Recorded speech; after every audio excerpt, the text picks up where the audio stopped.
Ce plan d'action, vous le verrez, qui est un exemple de plus du mode opératoire de l'AUF, qui place toujours la solidarité active au cœur de ses projets.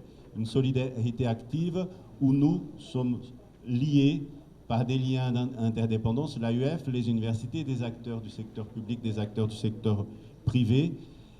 Une solidarité active qui est pour nous le ciment de cette coopération qui est mise au service du développement des peuples, au développement des universités, au service de l'insertion des jeunes, et une coopération qui se veut, donc, qui veut s'inscrire dans la durée, qui veut se réaliser de façon pérenne. Comme vous le verrez, le recteur de l'AUF, le professeur Selim Kalbous, va vous indiquer des actions concrètes qui viennent répondre à cette urgence immédiate, mais aussi des actions qui visent à s'inscrire dans la durée pour contribuer de façon pérenne, durable au développement de l'enseignement supérieur et de la recherche en Haïti. L'AUF a toujours été là lorsqu'il y a eu des problèmes, notamment le tremblement de 2010. En lisant un petit peu les archives, j'ai vu que l'AUF était déjà là à cette époque, à côté d'Haïti. Donc c'est une belle tradition. Mais avant de vous annoncer les détails de ce plan, je voudrais particulièrement remercier justement Madame la ministre ici présente et son équipe, et messieurs les recteurs qui ont co-construit avec nous ce plan. Et nous avons fait ça d'abord parce que nous avons bien écouté l'appel de monsieur le Premier ministre qui, dans son appel à l'aide, appelle également à la concertation pour qu'il n'y ait pas de doublons. Et nous le faisons d'autant plus volontiers à l'AUF que c'est notre vraiment méthode de travail que j'ai impulsée de manière systématique maintenant depuis que je suis à l'AUF, depuis maintenant un peu plus d'un an. Nous avons lancé une consultation mondiale auprès de tous les pays dans lesquels nous sommes présents pour que tous les programmes qu'offre l'AUF dorénavant soient réellement basés sur des besoins exprimés par les pays et les universités dans lesquels nous œuvrons.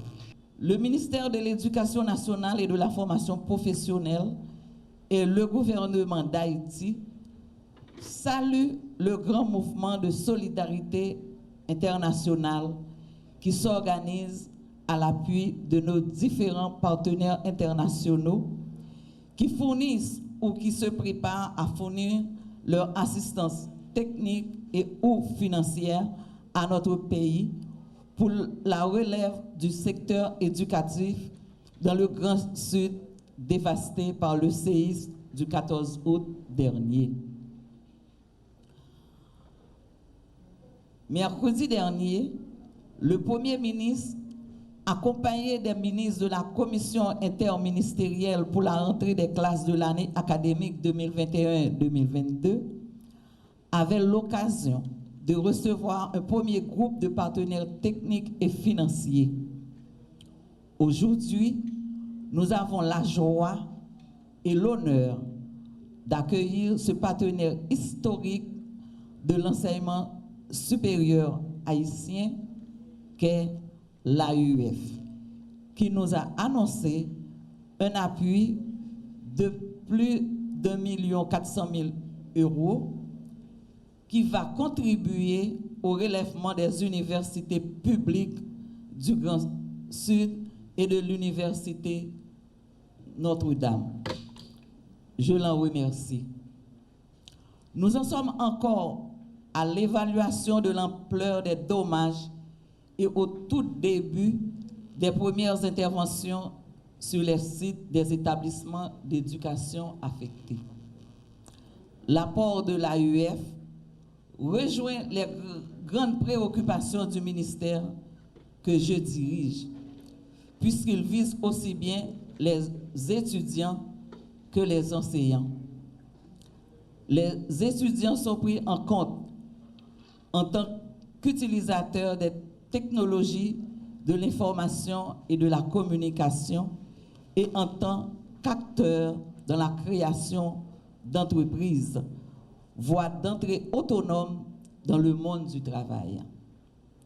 Les enseignants de nos universités du Grand Sud, ainsi que l'Université Notre-Dame, seront appuyés aussi bien dans le domaine de l'enseignement proprement dit, mais également dans le domaine de la recherche. Ceci contribuera à renforcer notre enseignement supérieur dans sa dimension régionale, comme prévu dans le plan stratégique décennal pour l'éducation et la formation. Il faut souligner que le montant de la contribution du premier volet de financement en appui aux universités du Grand Sud sera utilisé exclusivement dans le Grand Sud en vue de faciliter l'ensemble des actions programmées. Cette décision s'appuie sur les leçons apprises des interventions après d'autres catastrophes de la décennie précédente et va dans la direction prônée par le gouvernement. J'exhorte les établissements bénéficiaires, appuyés par la coordination des universités publiques en région, à tout mettre en œuvre pour que l'exécution de ce projet soit exemplaire à plus d'un titre.